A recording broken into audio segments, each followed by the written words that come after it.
بسم الله الرحمن الرحيم. عن أبي قتادة رضي الله تعالى عنه أنه كان يحدث أن رسول الله صلى الله عليه وسلم مر عليه بجنازة فقال: مستريح ومستراح منه. قالوا: يا رسول الله، ما المستريح والمستراح منه؟ قال: العبد المؤمن يستريح من نصب الدنيا وأذاها إلى رحمة الله تعالى، والعبد الفاجر يستريح منه العباد والبلاد والشجر والدواب. رواه البخاری۔ حضرت ابو قتادہ بیان فرماتے ہیں نبی کریم صلی اللہ علیہ وسلم کے پاس سے ایک جنازہ گزرا تو آپ نے فرمایا: یا تو یہ راحت پانے والا ہے یا اس سے راحت پائی گئی ہے۔ صحابہ نے عرض کیا: یا رسول اللہ، اس کا کیا مطلب ہے؟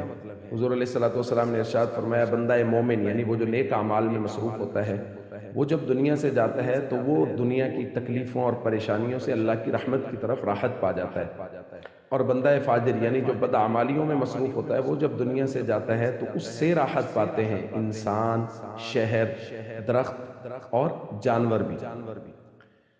دوستو، انسانوں کی اعمال کا اثر ہوتا ہے۔ اگر اعمال اچھے ہو رہے ہیں تو اس کی برکات نازل ہو رہی ہیں ان کی وجہ سے، اور اگر اعمال برے ہیں تو ان کی وجہ سے نحوستیں اتر رہی ہیں، اور نحوستوں کا اثر انسانوں تک تو پہنچ ہی رہا ہے، جانوروں تک پہنچ رہا ہے، درختوں تک پہنچ رہا ہے، چونکہ بدعمالیوں کی نحوست کی وجہ سے بارشیں رک جاتی ہیں، قحط سالی ہو جاتی ہے۔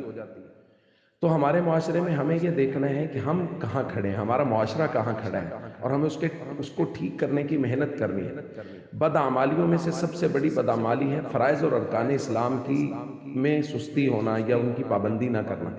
میرا پورا معاشرہ اس معاملے میں غفلت کا شکار ہے، فرائض اور ارکان اسلام کی پابندی نہیں ہو رہی، پورا معاشرہ اس حوالے سے سستی کر رہا ہے، غفلت کر رہا ہے، اور ہمیں اس بات کی فکر بھی نہیں ہے۔ اور دوسرا بڑا کام ہے اخلاق کا عالی ہونا۔ یہاں تو ہر بندہ دوسرے کے گلے پڑنے کے لیے تیار ہے، چھوٹی چھوٹی باتوں پہ لڑائیاں ہو رہی ہیں، پانی کی ایک باری پہ لوگ ایک دوسرے کے گلے کاٹ رہے ہیں۔ تو میں اور میرا معاشرہ کس طرف جا رہے ہیں؟ ہم تو معاشرہ میں حیث المعاشرہ ہمارے لوگ جب دنیا سے جا رہے ہیں تو ان کی نحوست سے جانوروں تک لوگ آزاد ہو رہے ہیں۔ تو ہمیں چاہیے ہم ایسے اعمال کریں کہ ہمارے دنیا سے جانے سے ہم اللہ کی رحمت کی طرف راحت پا کے جائیں، نہ کہ خدا نخواستہ ہماری وجہ سے جانور اور درخت راحت پائیں۔ السلام علیکم ورحمۃ اللہ وبرکاتہ۔